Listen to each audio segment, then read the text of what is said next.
Welcome to the Zen Studies podcast. Thanks to new supporting members of the podcast, Kelly from Bend, Oregon, and Patrick from Naugatuck, Connecticut. Gratitude for your encouraging support. This is a question and answer episode. If you have a question you'd like me to address on the podcast, please send it to me through the podcast website at zenstudiespodcast.com. I keep a running list and have quite a few saved up at this point, but if you're not impatient, it doesn't hurt to send yours. Sometimes I get ideas for full episodes from your questions as well. So keep in mind that for Q&A episodes, I make some basic notes, but don't write a full script. So my presentation is a little more extemporaneous and a little less considered than my regular episodes. If you have any comments on what I say or anything in addition that you want me to know, feel free to send me an email. And here's one such email from Claudio in response to my recent 2-part episode on supporting the Zen practice of people with physical challenges. So Claudio wrote, "I'm glad you wrote about the special abilities of some Zen practitioners. I've seen monks with hemiplegic conditions put on their kessa by themselves, while others with minor disabilities make a lot of noise about their difficulties. But aging is an inescapable phenomenon. In my opinion, it's a pity that we often wait until a Zen master reaches old age before making accommodations for practitioners with health issues. I believe that in most cases, this insensitivity stems from ignorance, and also because the organizers are not always the same, so the needs of practitioners with disabilities often need to be re-explained or maybe unintentionally overlooked. Recently, I had a conversation with an elderly practitioner who has vision problems. He refused to attend a session because it was going to be held in a rural environment, and he was afraid of falling and suffering a serious injury. As you pointed out, many practitioners who practiced silently and with great enthusiasm when they were younger are no longer attending now that they're older, often due to sleep difficulties, urological issues, or joint problems. Silently in the back of our minds, many of us carry the message, no pain, no gain. But I wonder if that's really true. As if the difficulties and pain of everyday life weren't already enough of a stimulus. Numerous teaching approaches have tried to improve learning by exposing the student or practitioners to harsh situations, and they've been abandoned because of the thin line that divides their use as instruments of learning from instruments of abuse. Thank you. Bows, Claudio." Thank you, Claudio. Good points. And as you speak about those teaching approaches at the end there, of course, that's, as you point out, it's not just Zen. There's all different ways that we have used, whether we're talking about teaching in schools or various disciplines, apprenticeship, that kind of thing. We've recognized that just terribly strict, severe situations, which kind of make or break people and sort out people who can hack it from those who can't, don't necessarily result in the best results. And maybe in some places, in some venues, we've gone too far over to the other side of just gentleness and friendliness and everyone gets a trophy kind of thing. But surely, we're Buddhists and the best way is the middle way. It's not getting caught in either extreme. Okay, so on to a question from Emily about sharing the Dharma with children. She asks, how do you address the Dharma and practice with young kids? My spouse and I are hoping to start a family soon and have been thinking about how we will raise future kids. My own Catholic upbringing made me resent the church, and I don't want to ever force beliefs and practices onto my family. However, Zen is important to me, and I see the positive impact practice has for many people.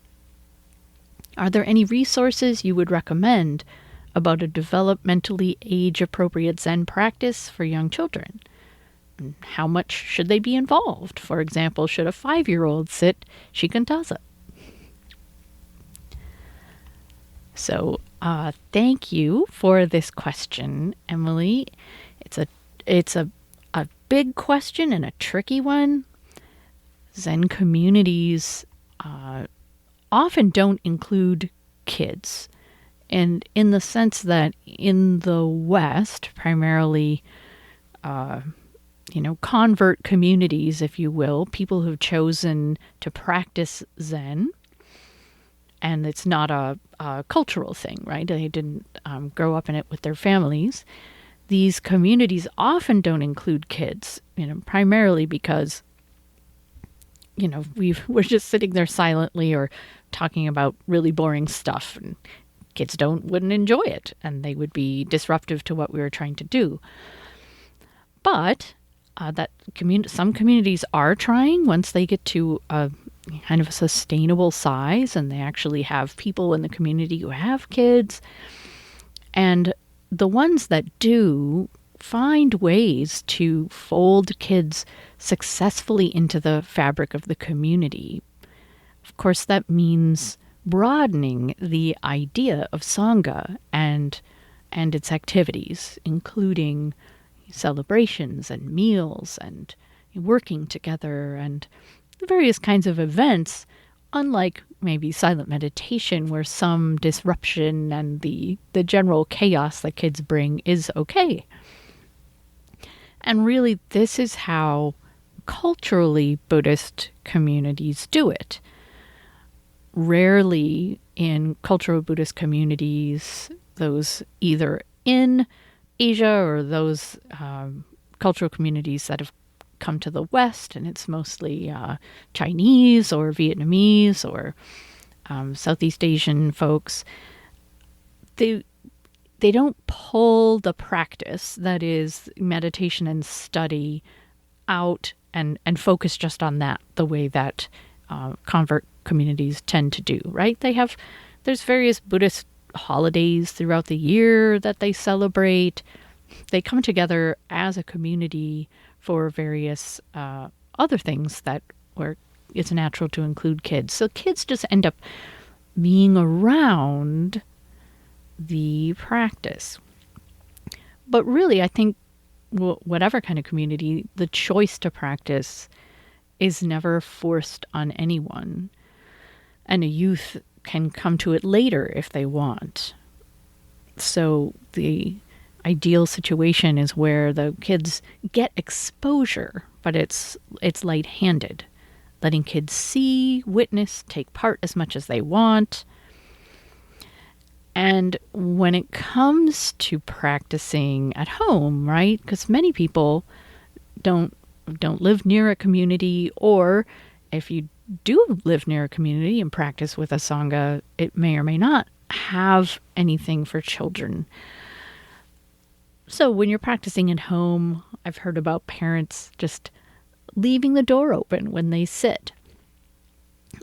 Setting some kind of boundaries, making it clear that they shouldn't be disturbed, right? For this amount of time, I'm not going to get you any more food or answer questions, but the kids are welcome to come in. And I see sometimes, because at our Sangha, we're hybrid. So we have some people physically present in the dirt zendo, we call it, and some people who are joining us by Zoom in the cloud zendo. And so we can see people in their homes.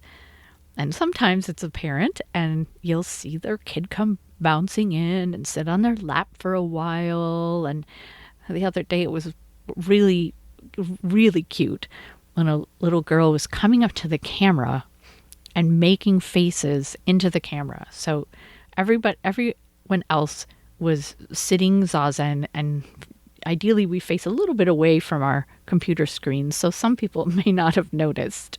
But I happened to be sitting where I could kind of see out of the corner of my eye that this little girl was really trying to get all of our attention and making faces. But her mom just kept sitting, and then eventually the girl just got bored with that and went away. So what I've heard described is just that this makes a big impression on kids.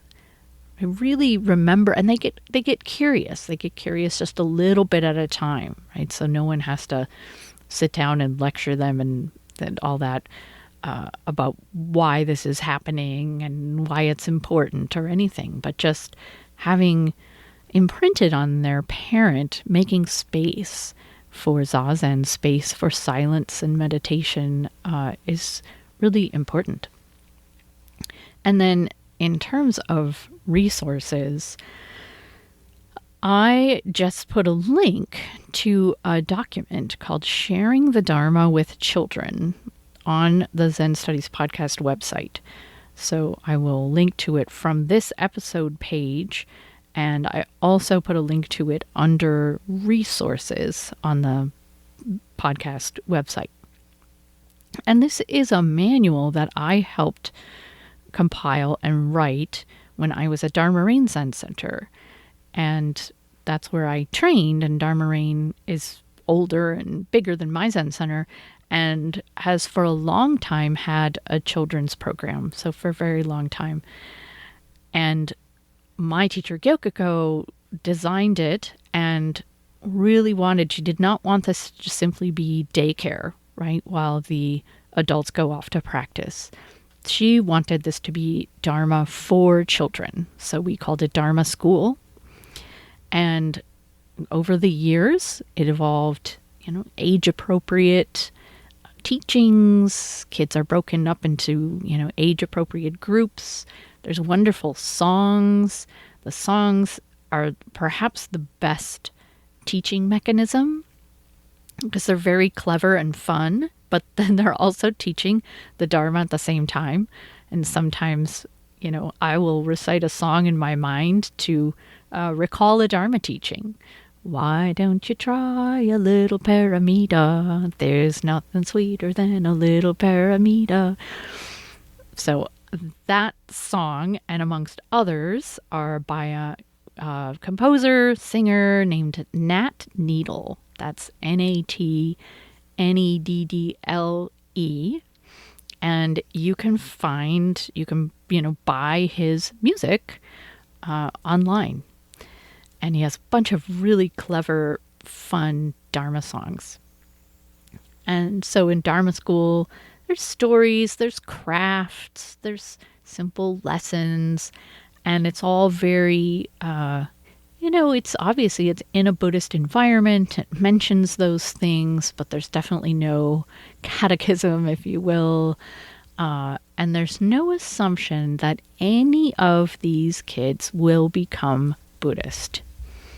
We secretly hope that they will, but it's very open-handed, and we're very happy wherever they end up.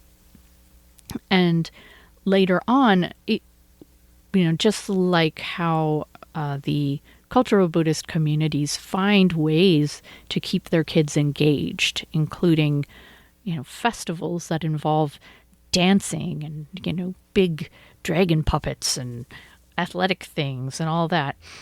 Later on at Dharma Rain, in middle school and in high school, they will have the kids in those groups will have regular overnights at the Zen Center. And this is a chance for them to really spend more time together and to just get to know each other and hang out socially. And then once a year, that Zen Center also puts on a camp for youth. So it's an amazing camp that I was a counselor at for many years, and it's so sweet. It's totally volunteer run and has a really high staff to kid ratio. So in a sense, you can just kind of you have organized programming, but then a lot of times it's just unstructured time. But there's plenty of adults around to just kind of keep an eye on things. So it's very freeing and positive, right? So then the adults can also keep an eye on the social interactions and culture. So it's very sweet. I have a man practicing at my Sangha at Brightway Zen now who went to Dharma camp as a youth. And at a recent session, I don't know that he might have had a long time where he didn't practice exactly, but he got into it in his late 20s and early 30s.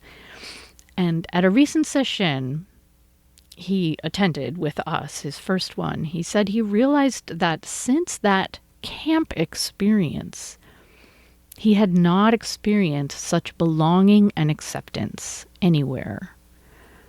So the session experience he had with us was very positive, and it reminded him of camp.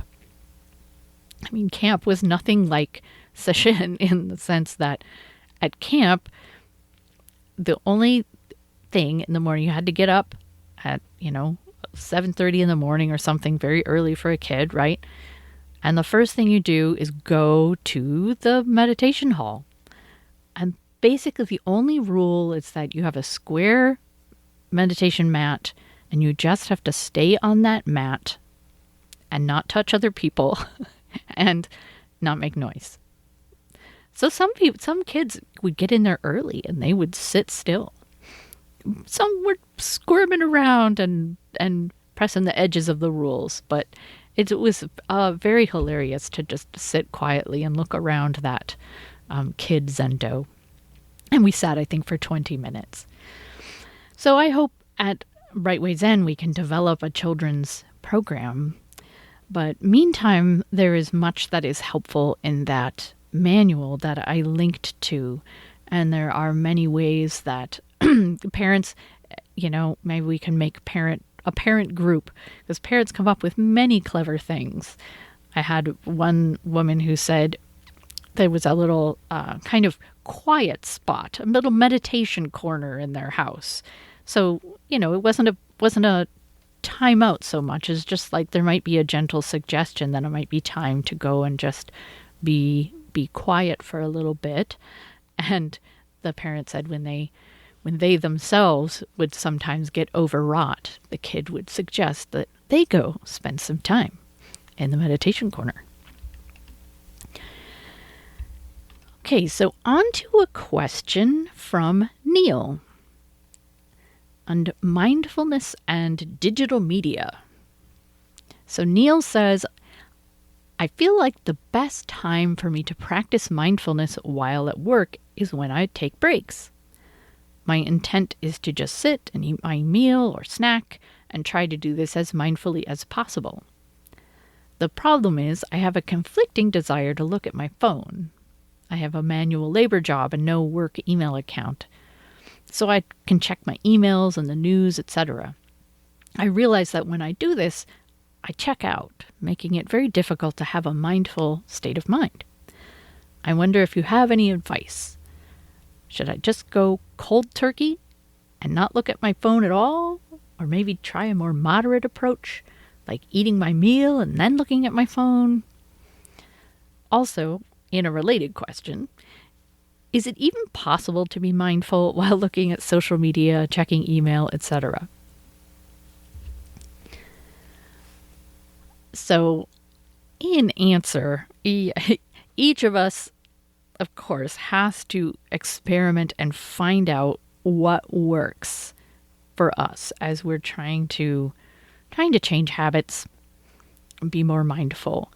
I think it's helpful to remember that we have no, as I'm fond of saying, we have no executive I living in our heads, right? That just gets to decide what we're going to do, and then we do it. Instead, we have to learn what is skillful. How can we encourage ourselves to do something? What will you really do? What will you keep doing? It's probably best to have those mindful stretches and then relax, right? To kind of reward yourself for being quiet and attentive, and then go ahead and, I wouldn't want to be mindless, but do something to kind of relax the effort. Now, if you have a manual labor job, or you have a job or work you do sometimes, which is more physical, this is a wonderful opportunity for mindful moments. It's unreasonable and I think kind of unnatural to have a sense of like constant mindfulness as we go about these tasks. I mean, that kind of thing comes kind of gradually, slowly but surely in a way. But what is very easy and perhaps more important is, I think of it as little mindful moments.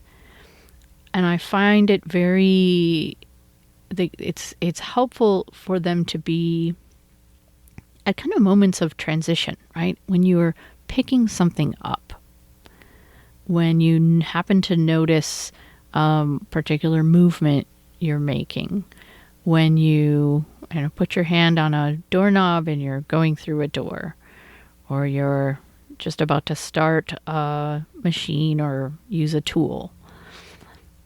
There's little moments where you can just set aside all of the thoughts of what is elsewhere, anticipation of what's coming, and just be present in your body and with your senses. And this can be a very grounding and sweet way to bring practice into more areas of our life. And that great question about when using digital media or really any other activity which really engages the mind, can we be mindful? Can I be mindful when I'm working on a spreadsheet, or when I'm writing a podcast, or certainly scrolling through news or digital media, social media? We certainly cannot be mindful in the same way as we can when we are, doing some physical task, where we can just allow the mind to become very still and then just pay attention to our physical movements and what's going on around us. Because our mind, in a way, is not going to be still. It is going to be engaged. But I think we all know that there's a way that we can do those things which feels kind of wrong, to use, I don't know if that's the right word, but feels kind of stressful and divided, versus we can do it in a way that feels more undivided and calm, wholehearted, present. So as we are doing these various kinds of tasks which engage the mind, we can check in with ourselves and ask whether we are anticipating. Are we doing this in a way we're just trying to finish it, or we're kind of thinking partly about something else, or maybe there's some resistance or dislike, some sense of impatience, or maybe sometimes a sense that we shouldn't be doing this, right? A sense that we're doing this activity, but it's like stolen time. We really should be moving on to something else, but we're doing this anyway. So these are ways that I think, if you will, to use the word mindfulness, then we're not being mindful. Although mindful always sounds to me like it's a certain level of self-consciousness. I prefer the term divided or undivided. So when I'm doing those activities, can I be undivided in them? And this is where I'm kind of making deals with yourself, right? That I'm going to eat silently, and then I can, look at my social media. This can be good, that kind of deal making, because it helps us be more undivided as we do a mentally engaging activity, right? Because we know that we've put in our time being kind of mindful or kind of quiet. And so now we can just go ahead and relax and engage in this activity. All right. One more question. So this is about, I'm calling it correcting a big posture mistake. And the question is from Michael. And his question, I'm going to answer his question. It's not so much that he's making a big posture mistake, but it made me think of this posture mistake, and I figured I'd address that and answer his question in the same piece. So Michael says, I listened to your 2-part Zazen instruction and have only one basic question. What do I do with my stomach? I know it sounds funny, but over many years and many different types of meditation, while keeping my back straight, I can't figure out what to do about the belly. It feels like I want to suck it in slightly to keep from slouching, but there's a tension to that. Do I want to breathe from the diaphragm for each breath? That would take care of the belly in a sense. So, a couple of years ago, I realized there was a critical error in how I had learned meditation posture and how I had been teaching it. And again, I'm not saying Michael's making this mistake. It actually sounds kind of like he's not. But what I had imprinted on was sitting upright, right? Sitting upright on a cushion or on a meditation bench or on a chair. And with the knees ideally slightly lower than the hips, so that the pelvis would tilt up forward a little, and that you would end up with a slight concave curve in the lower back. And then you could keep a soft belly and breathe into the belly. Now, maybe I misunderstood. Maybe others would disagree and say that's not how meditation posture is taught. But in any case, that's what I had imprinted on. And in searching for a remedy for my eventual back pain, I discovered a program I went through that really revolutionized my approach to posture, and that has relieved a lot of my pain. And it really requires relearning all of one's posture habits, not just while sitting, and that's challenging, after 50 years. But still, when my back starts to hurt, I know what's wrong. I know what's causing it and can do something about it. So in fact, as we sit, cushion, chair, bench, we actually want to slightly rotate the top of our pelvis back and the bottom of it forward. So kind of rotating it in exactly the opposite of the position I thought we were looking for. And obviously none of this is extreme, right? It's just a subtle thing. But this means there should be no extra concave curve in your lower back. unless that's just the structure of your body. Everybody's different. So maybe when you sit, there is a little bit of curvature of your spine, but really, unless that's the case, there's really no extra concave curve in your lower back. And this position of the pelvis should be maintained with core muscles, not through any tension in the back or even tightening the outer abdominal muscles. Your core muscles, which you can feel along your sides, can hold your posture for much longer without tiring out. This is what they're meant to do. And they should, we think of muscle tension as being a bad thing. And usually in the small muscles of, back and shoulder and whatever, when we're holding too much tension there, that it becomes a problem. But actually, your core muscles and other large muscles naturally hold a certain amount of tension, right? This is called tone. So your core muscles should be holding you up. And as part of this alignment, the bottom of your rib cage should not be jutting out, just as a note.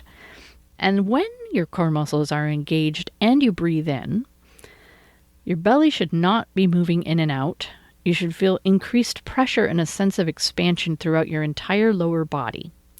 And that might be what Michael means by breathing from the diaphragm. So what you breathe in, and it's like the pressure of your air, the pressure in the diaphragm, I'm sure, is kind of pushing out against those core muscles. It's being contained by your core. And it helps to imagine breathing into your back as you maintain this activation of your core muscles. So ideally, your spine is supported by your core in a nice, straight, elongated position. And this is a sharp contrast to a kind of S shape, where your butt slightly sticks out in back and the belly sticks out in front a little bit. This position places a lot of pressure on your lower spine. Now, of course, a slouch is no good for meditation either, where your shoulders are hunched over and your spine curves out and back and the pelvis is tilted too far back. So if you have any back or hip issues and want to explore all of this more fully, you might want to check out Core Balance Training, the program I used. I feel kind of like I'm doing a commercial for them, but I'm not getting paid or anything. I just really found the program helpful, and it's something you can access online. And when you go there, the website might seem a little, like it's trying to really sell you something. That won't be worth it, but it has a free 15-minute video you can watch about the whole idea. So it's not cheap, but it is legit. So as Michael was asking about that breathing and what to do with the belly, it's like the belly stays, ideally if you were to poke your fingers into your belly, you would feel those firm core muscles underneath it. It's not like you're tensing your actual outer kind of abdominal muscles. That would get unsustainable. But I think you're right. You want to suck it in slightly to keep from slouching. And I think that's reflecting what I was talking about, is to kind of rotate the pelvis backwards a little bit. So hopefully that helps a little bit in terms of posture and breathing. So I will be back relatively soon with it'll probably be my second episode on Dharma, the perfection of generosity. So I hope you'll tune in. Thanks for listening.